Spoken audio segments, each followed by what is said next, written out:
ఓసన్న దేవుని దయాక్షేత్రము 48వ అంతర్జాతీయ గుడారాల పండుగ జరుగు దేవుని స్థలాన్ని మీరు చూస్తున్నారు. ఇది నైట్ స్టేజీ, ఇక్కడ పనులు జరుగుతూ ఉన్నాయి, స్టేజీ పనులు.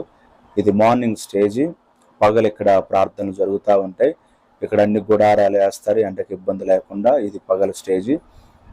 దేవుని దయాక్షేత్రములో దేవుని మందిరం కడుతున్నారు. ఆ రోజుకి ఈ మందిరం ప్రారంభిస్తారు. చాలా అద్భుతంగా దేవుని పనులు జరుగుతూ ఉన్నాయి. యేసన్న గారు మొట్టమొదటిగా మరి ప్రారంభించిన పరిచర్య లేమల్లె పరిచర్య ఓసన్న మందిరాన్ని మీరు చూస్తున్నారు.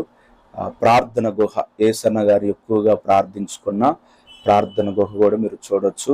మేము దగ్గరికి వెళ్ళి చూసాం, చాలా అద్భుతంగా ఉంది. గుంటూరు గోరంట్లలో 48వ గుడారాల పండుగల కోసం అనేకులు కలిసి ప్రార్థన చేస్తున్నారు. పనుల కొరకు, మీటింగ్ కొరకు ప్రార్థనలు జరుగుతూ ఉన్నాయి మందిరంలో.